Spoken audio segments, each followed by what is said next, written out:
We are getting ready for a high-level severe weather outbreak to occur this next weekend into early parts of next week.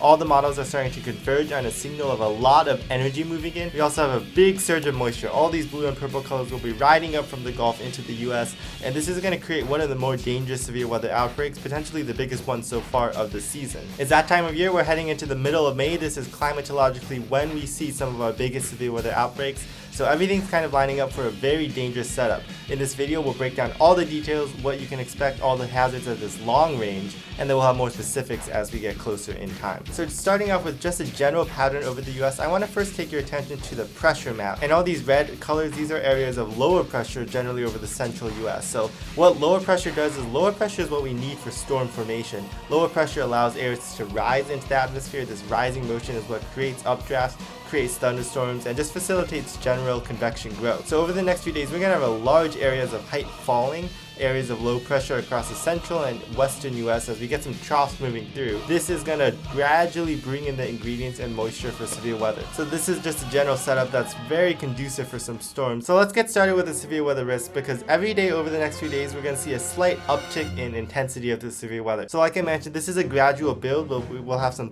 lower end risks the next few days. Each day though, severe weather might become a little more intense, a little more widespread until the peak of the event Sunday and Monday. So for today, severe weather is a little bit on the lower end. We still don't want to discount it though. We have a slight risk of severe weather across portions of the plains, Iowa, Kansas, Omaha, and Nebraska. Watch out. But a broader marginal risk extends all the way west of Chicago down into Missouri and into the panhandle of Texas. The biggest threat today will be large hail, especially in this hatched area. That's where 2+ inch very large hail is possible. So property damage is possible, car damage.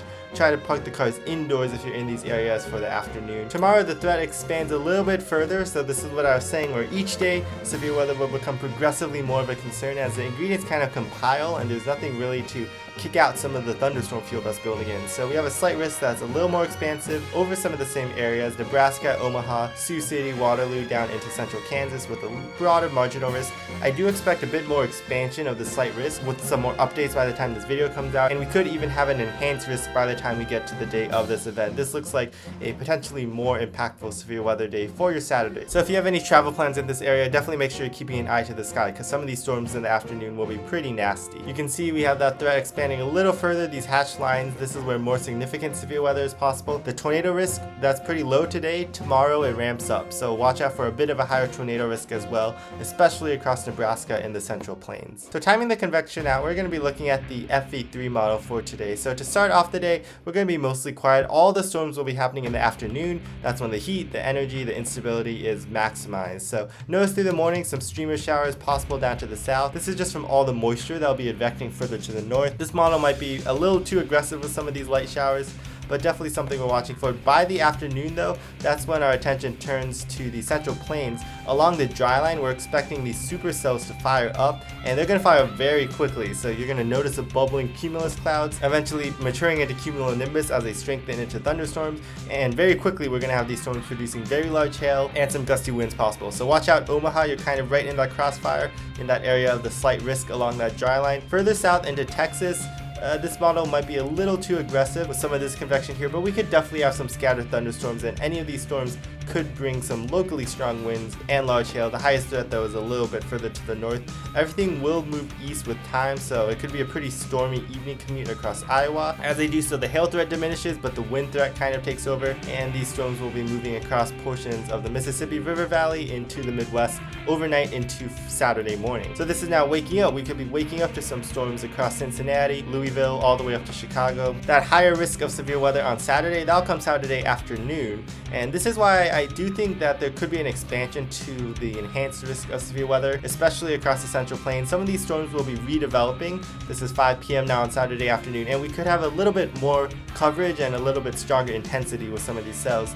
To me, this looks like a signal for not only damaging winds, but definitely an elevated tornado potential across this region, especially with some upper level winds. As these storms mature, they'll be moving eastward with time. So today's severe weather risk is a little bit more localized, but tomorrow a little bit more widespread with a little bit more of a tornado potential. But just watch out for some storms over the next few days. Definitely not going to be quiet, and if you are in the path of these storms, make sure you have a plan in place to be safe. Even if it's not a tornado, even just large hail, that can definitely cause a lot of damage. After today and tomorrow, things really get ramped up though as we head into Sunday and Monday with the peak of the event. Let's take a look at the upper level air pattern to find out why, and it's really this big trough of low pressure that will be moving into the western US. You can see it very clearly. This is the winds higher up in the atmosphere, and we're going to have some pretty strong winds out of the southwest. This is going to bring a lot of Pacific moisture and energy. At the same time, at the lower levels of the atmosphere, we're going to have winds from the southeast bringing a lot of Gulf air and energy. So where these two air masses kind of meet and collide, we just have a lot of support, a lot of moisture, a lot of energy in the atmosphere for the development of some pretty strong storms. The surge of moisture is really going to be impressive over the central US. It's going to get very humid. You're definitely going to notice that sticky humidity.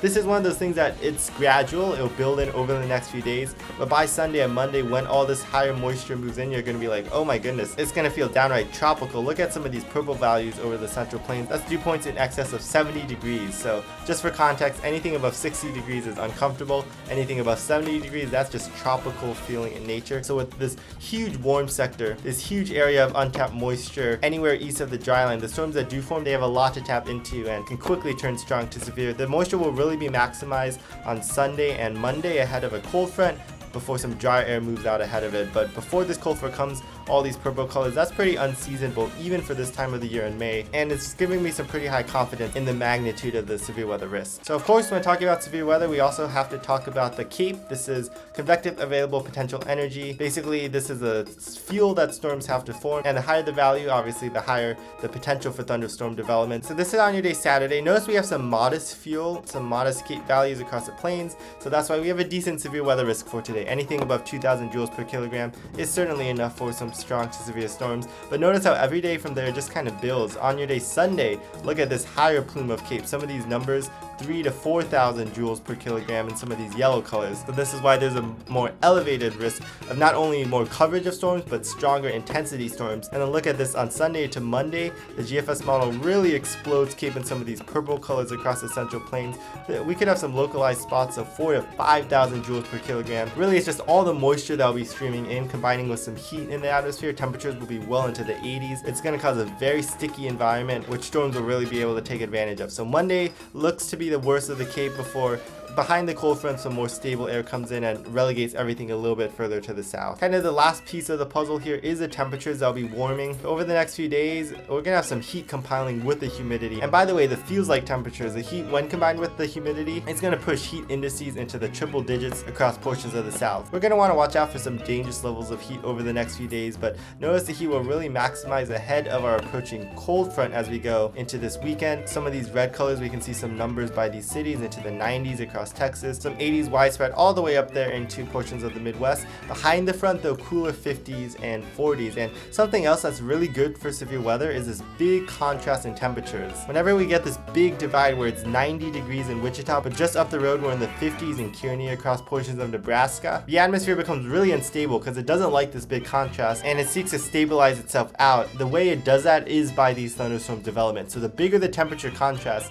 the bigger the instability in the atmosphere and kind of the anomaly from normal stable conditions where everything is uniform, and to try to stable itself out, that's why the severe weather risk is pretty high. So not only do we have moisture, we have CAPE values in place, we have a big temperature gradient, and this is going to help fuel the storms, especially along and ahead of this cold front. So all that goes to show we are expecting a severe weather outbreak. That's what the Storm Prediction Center is already messaging that will be possible. This outlook will be refreshed by the time we're watching this, but as of Thursday evening, we have a day 4 enhanced risk of severe weather across portions of the central plains. This is the highest level of risk the Storm Prediction Center can issue 4 days out in advance. So we already have 30% chances for significant severe weather across the central plains. Even this 15% area though, that is pretty significant. So anyone here we need to watch out. In this video, we're really more talking about the ingredients in place, the general dynamics. We don't know much specifics yet. 4 days out, that's still kind of too far for us. We will have another video though as we get closer, and we'll dive a lot more in depth into the specific threats, like is it more of a tornado risk, is it more of a hail risk, as well as the timing. So definitely subscribe if you want to catch that and not miss any updates. But even on day 5,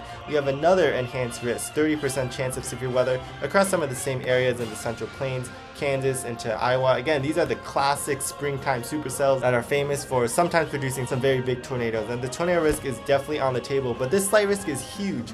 all the way from Wisconsin down into Texas. We have 40 million people at risk of severe weather as of this recording, especially along that cold front. Even on day 6 on Tuesday though, some additional severe weather concerns across the Central Plains. So we're really keying in on a particular volatile period Sunday, Monday, Tuesday. As we get closer, we have so many more details, but I am pretty concerned about the tornado threat and just the widespread hail and wind damage with this potential outbreak. Hey, we're also going to get a lot of rain over some of the same areas, especially across the plains. We have that severe weather risk today, tomorrow. It's ramping up again Sunday and Monday. Any of these storms can produce a quick 2 to 3 inches of rain. So flooding will definitely build with time. I do want to point out though, as we get deeper into the last weeks of May, models are being pretty consistent on signaling a more active weather pattern across the country continuing. So just taking this out through about Tuesday, Wednesday, this is all that rain coming with the severe weather over the next few days. But even further as we go into the end of the month, the end of the week into Memorial Day weekend, look at all these bright colors. This is some even more widespread rainfall possible. This is just one model, but the signal is there across many of our models for a lot more moisture and rain to come in.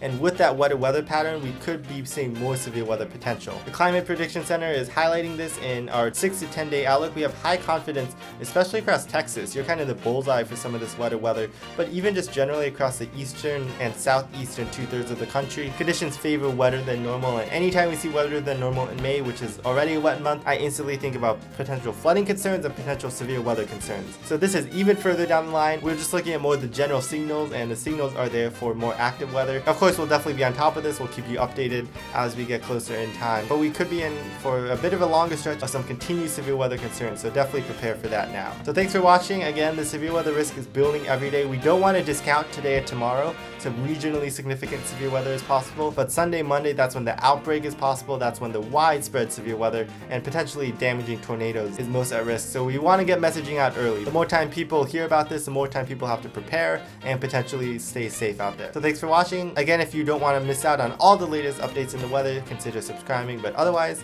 hope you have a great rest of your day, and I'll see you next time.